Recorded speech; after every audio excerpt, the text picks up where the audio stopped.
व्यास जी बोले, हे ब्रह्मपुत्र, हे महान बुद्धिमान और वक्ताओं में श्रेष्ठ, अब मुझे बताइए कि उसके बाद क्या हुआ और देवताओं को किस प्रकार सुख की प्राप्ति हुई। ब्रह्मा जी बोले, महाज्ञानी व्यास जी की यह बात सुनकर शिवजी के चरणों का स्मरण करते हुए सनत कुमार ने कहना आरंभ किया। सनत कुमार बोले, जब उनके तेज से इंद्र आदि देवता जलकर दुखी हुए, तब वे आपस में विचार विमर्श करके ब्रह्मा जी की शरण में गए। वे सभी तेजहीन देवता विनम्र भाव से पितामह को प्रणाम कर उचित अवसर देखकर अपनी पीड़ा सुनाने लगे।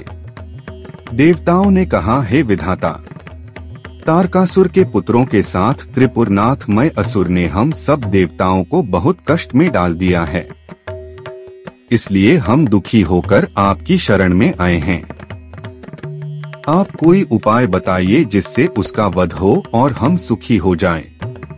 सनत कुमार बोले, देवताओं की ऐसी बात सुनकर सृष्टिकर्ता ब्रह्मा जी, जो मैं से भयभीत थे, उन सब देवताओं से हंसकर बोले। ब्रह्मा जी बोले, हे देवताओं, तुम दैत्यों से मत डरो, मैं तुम्हें उसका उपाय बताता हूँ। कल्याणकारी भगवान शिव ही तुम्हारी रक्षा करेंगे, क्योंकि इस दैत्य को मैंने ही बढ़ावा दिया है, इसलिए उसका नाश मेरे द्वारा उचित नहीं है। और अभी त्रिपुर के नगर भी पवित्र नहीं हैं। इसलिए हे देवताओं, इंद्र सहित सब लोग शिवजी की प्रार्थना करो। यदि वे सर्वेश्वर प्रसन्न हो गए तो निश्चित ही तुम्हारा कार्य सिद्ध करेंगे। सनत कुमार बोले, ब्रह्मा जी की यह बात सुनकर इंद्र सहित सभी देवता दुखी अवस्था में वहां पहुंचे जहां भगवान शिव विराजमान थे। उन्होंने हाथ जोड़कर गहन भक्ति से देवाधिदेव शिव को प्रणाम किया और सिर झुकाकर लोक कल्याणकारी शंकर की स्तुति करने लगे।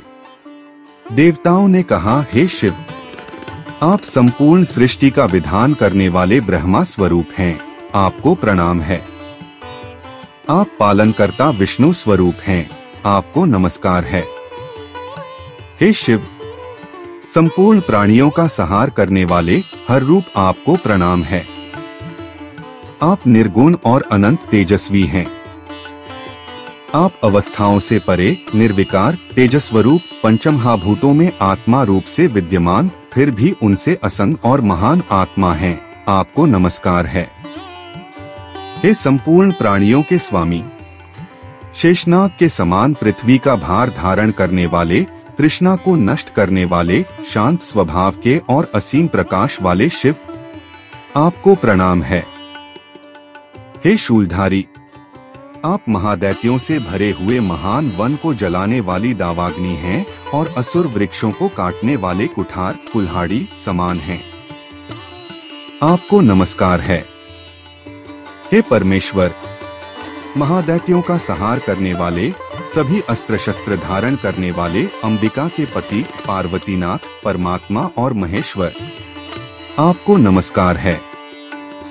नीलकंठ रुद्र तथा रुद्र स्वरूप को भी प्रणाम है। वेदांत से ही जिन्हें जाना जा सकता है, उन आपको प्रणाम है। जो सभी मार्गों से अगम्य हैं, आपको नमस्कार है। आप गुण स्वरूप हैं, गुणों के धारक हैं और गुणों से रहित भी हैं। हे तीनों लोकों को आनंद देने वाले महादेव, आपको प्रणाम है। आप अग्नि, वायु और वासुदेव स्वरूप हैं, संकर्षण देव हैं, कंस का वध करने वाले हैं, चाणूर का नाश करने वाले और दामोदर रूप में विरक्त रहने वाले हैं, आपको प्रणाम है। हे अच्युत, हे विभु, हे मृड, हे शंकर, हे अधोक्षज, हे गजासुर का संहार करने वाले, हे कामासुर का नाश करने वाले, हे विषपान करने वाले नीलकंठ, आपको नमस्कार है। हे नारायण स्वरूप शिव, आप नारायण ही हैं, नारायण परायण हैं और नारायण तनु से उत्पन्न हैं, आपको नमस्कार है। आप महान नरक से बचाने वाले और पापों का नाश करने वाले हैं। हे वृषभ वाहन, आपको प्रणाम है।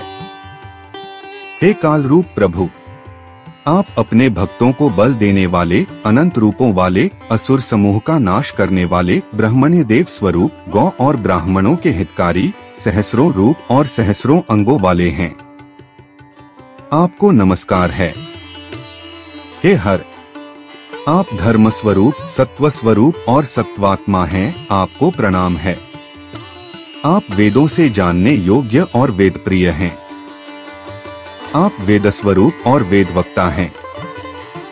आप सदाचार से जानने योग्य और सदाचार के मार्ग पर चलने वाले हैं। आपको बार बार नमस्कार है। आप विष्टश्रवा, विष्णु स्वरूप और सत्यमय हैं। आपको प्रणाम है। आप सत्यप्रिय, सत्य स्वरूप और सत्य से ही प्राप्त होने योग्य हैं। आप माया को अपने अधीन रखने वाले और माया के अधिपति हैं। आप सामवेद स्वरूप, ब्रह्म स्वरूप और ब्रह्मा से उत्पन्न माने जाते हैं, आपको प्रणाम है। हे ईश्वर, आप तपस्वरूप हैं, तपस्या का फल देने वाले हैं। आप स्तुति करने योग्य हैं, स्वयं स्तुति रूप हैं और स्तुति से प्रसन्न होते हैं।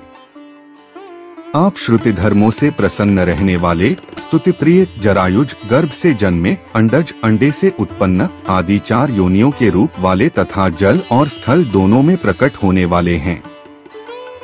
आपको नमस्कार है। हे नाथ, सभी देवता आपकी ही विभूतियां हैं। आप देवताओं में इंद्र के रूप में और ग्रहों में सूर्य के रूप में स्थित हैं। आप लोकों में सत्यलोक, नदियों में गंगा, वर्णों में श्वेत वर्ण और सरोवरों में मानसरोवर हैं।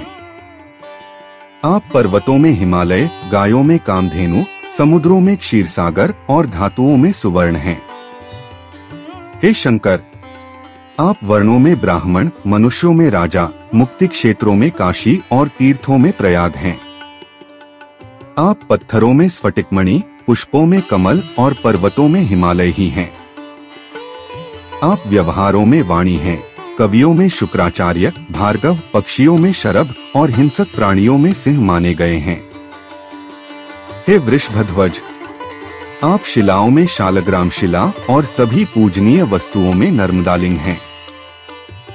हे परमेश्वर, आप पशुओं में नंदीश्वर बैल, वेदों में उपनिषद और यज्ञ करने वालों में चंद्रमा हैं। आप तेजस्वियों में अग्नि, शैवों में विष्णु, पुराणों में महाभारत और अक्षरों में मकार हैं। बीज मंत्रों में प्रणव, दारुण पदार्थों में विष, व्यापक तत्वों में आकाश और आत्माओं में परमात्मा हैं। आप इंद्रियों में मन, दानों में अभयदान, पवित्र करने वालों में जल और जीवन देने वाले पदार्थों में अमृत हैं। आप लाभों में पुत्र लाभ और वेगवानों में वायु हैं। सभी नित्य कर्मों में आप संध्या उपासना के रूप में पूजित हैं।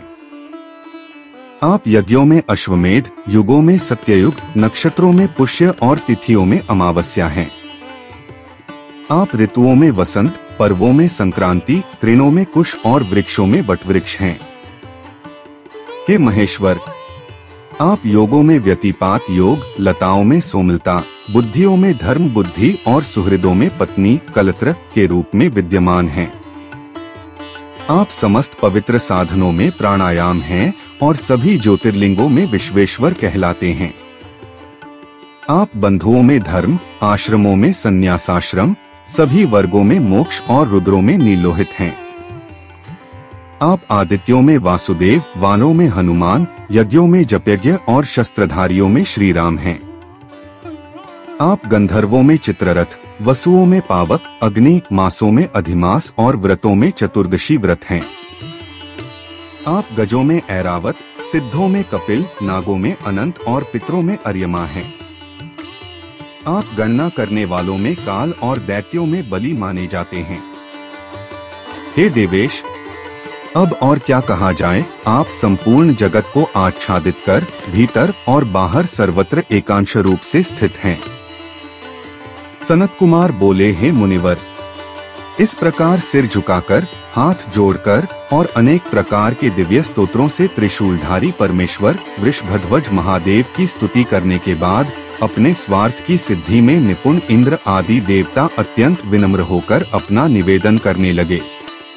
देवताओं ने कहा, हे महादेव, हे भगवान, इंद्र सहित सभी देवताओं को तारकासुर के तीनों पुत्रों ने पराजित कर दिया है।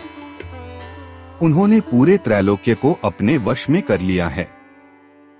उन दैत्यों ने सभी मुनियों और सिद्धों का संहार कर दिया है और समस्त संसार को तहस-नहस कर दिया है। वह भयंकर दैत्य सभी यज्ञों का भाग स्वयं ग्रहण करता है और वे तारक पुत्र वेद विरुद्ध अधर्म को बढ़ावा दे रहे हैं। हे शंकर, वे तारक पुत्र वास्तव में सभी प्राणियों के लिए अवध्य, न मारे जा सकने वाले हैं। सब लोग उन्हीं की इच्छा से कार्य करने को विवश हैं। इसलिए जब तक त्रिपुरवासी दैत्य इस जगत का विनाश न कर दें, तब तक आप कोई ऐसी नीति तय करें जिससे संसार की रक्षा हो सके। सनत कुमार बोले, इंद्रादि देवताओं की यह विनती सुनकर शिवजी ने उत्तर दिया,